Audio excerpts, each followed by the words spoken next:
Assalamualaikum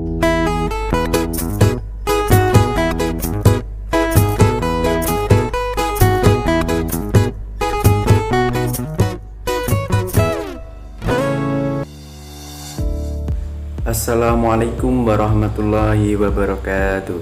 Salam sejahtera bagi kita semua. Kami dari kelompok 8 akan mempresentasikan tentang miras di kalangan remaja.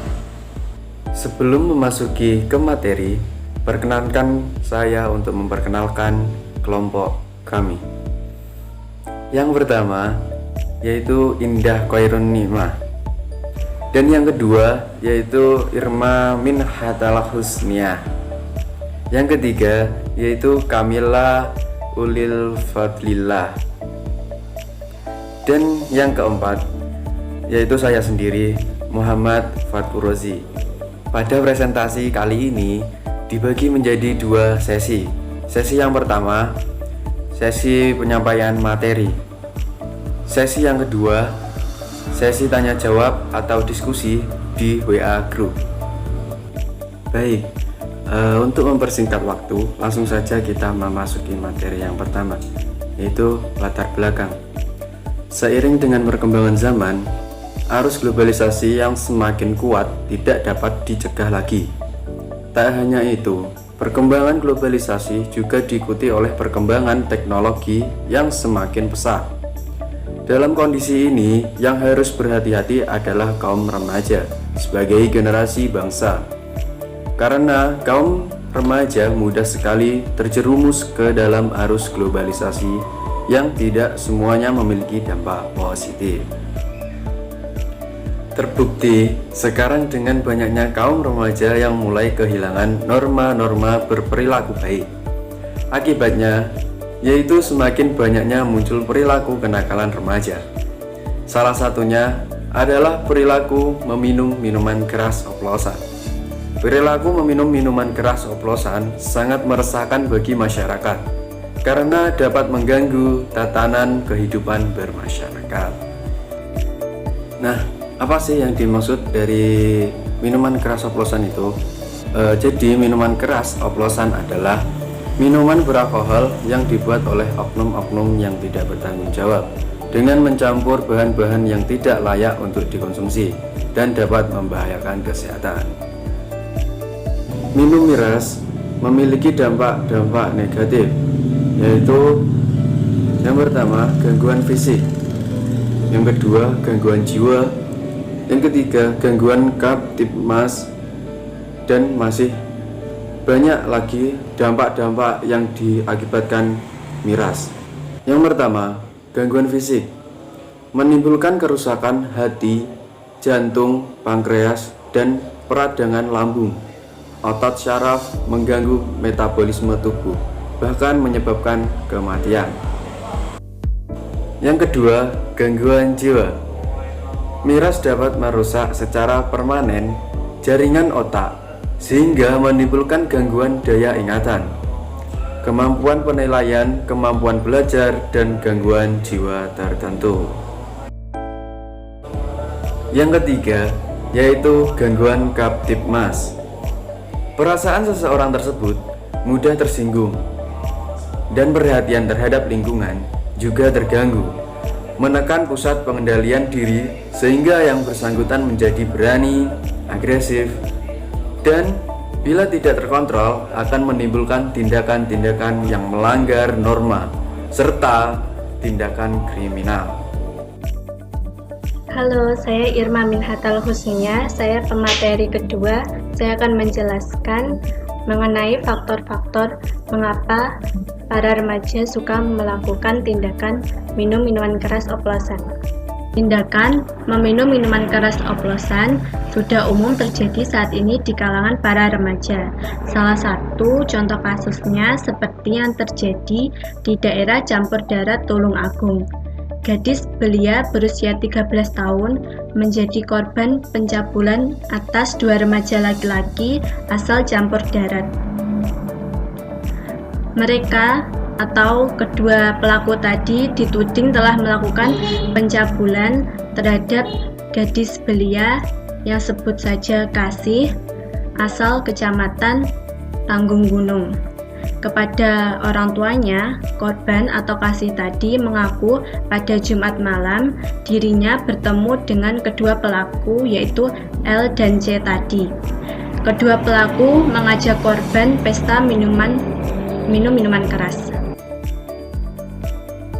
Tak hanya kasus mengenai perilaku meminum minuman keras oplosan oleh para remaja tadi, namun juga mirisnya lagi di daerah Campur Darat, juga terdapat penjual yang secara bebas menjual miras oplosan seperti yang ditemukan di daerah Ngentrong. Pada malam pergantian tahun baru, Polsek Campur Darat menggelar razia tempat diduga sebagai sarang peredaran miras. Dari hasil giat Senin 31 Desember, malam sekitar pukul 22.30, Polsek Campur Darat menemukan ratusan botol miras disembunyikan di kandang ayam.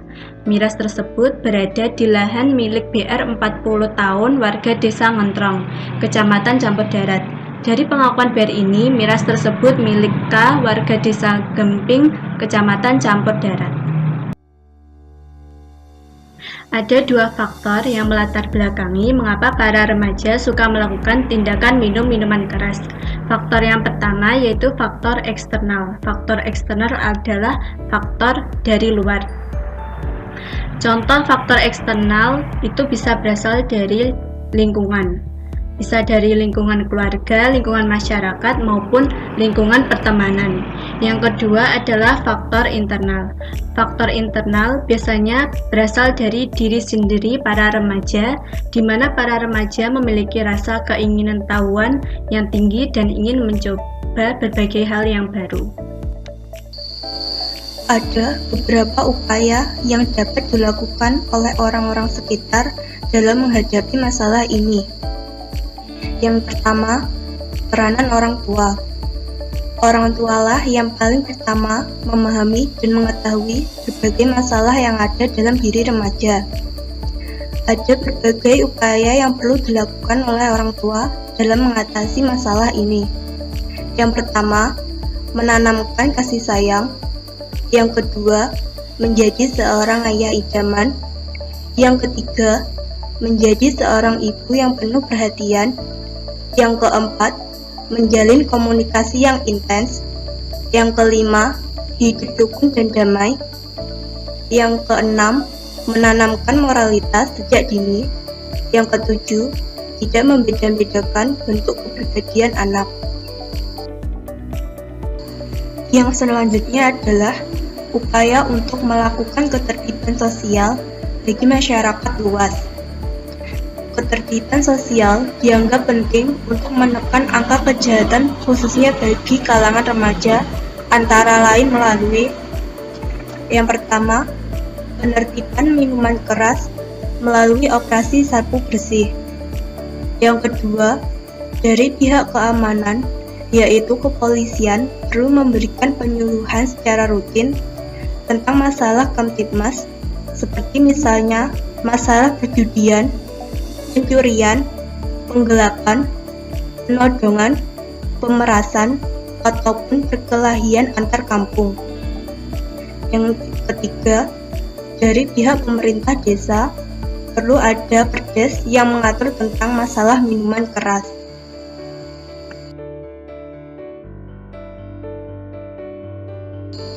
Selanjutnya, upaya melalui pendidikan. Salah satu strategi yang perlu diupayakan untuk menanggulangi kenakalan remaja, khususnya dari lingkungan sekolah, adalah melalui yang pertama, penegakan kedisiplinan secara ketat.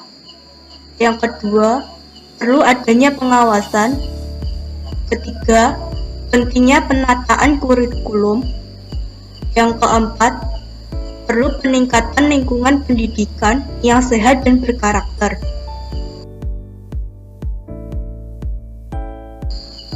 Dan yang terakhir, upaya dari masyarakat. Masyarakat luas seharusnya ikut mendukung proses pembentukan karakter bagi setiap remaja. Anak remaja sebagai anggota masyarakat tentu akan selalu mendapatkan pengaruh dari keadaan masyarakat dan lingkungannya, baik secara langsung maupun tidak langsung. Maka, pentingnya contoh baik dari masyarakat untuk membentuk karakter remaja yang berdasarkan Pancasila. Nama saya Kamil Ulus Fadilah. Seiring dengan perkembangan zaman, arus globalisasi yang semakin kuat tidak dapat dicegah lagi. Karena hal ini banyak dampak negatif yang harus dihadapi. Salah satunya minuman keras oplosan. Minuman keras oplosan adalah minuman beralkohol yang dibuat oleh oknum-oknum yang tidak bertanggung jawab dengan mencampur bahan-bahan yang tidak layak untuk dikonsumsi dan dapat membahayakan kesehatan. Dampak yang ditimbulkan dari minuman ini begitu beragam, dari fisik, jiwa, sampai kamtipmas. Banyak faktor yang menyebabkan perilaku meminum minuman ini, yakni bisa berupa faktor dari dalam, juga faktor dari luar. Salah satunya adalah broken home ataupun keinginan untuk coba-coba. Banyak upaya yang dapat dilakukan untuk menanggulangi hal ini, yakni dapat berupa upaya dari orang tua untuk lebih memperhatikan anaknya, dari sekolahan dapat menanamkan pendidikan moral dan Pancasila. Juga masih banyak upaya-upaya positif yang dapat dilakukan untuk mencegah ataupun menanggulangi hal ini. Nah, itu tadi presentasi dari kelompok kami. Mungkin apabila teman-teman ada yang ditanyakan, bisa ditanyakan di sesi diskusi di WA Group. Dan apabila ada salah kata dari kami, mohon dimaafkan. Wabillahi taufiq wal hidayah. Wassalamualaikum warahmatullahi wabarakatuh.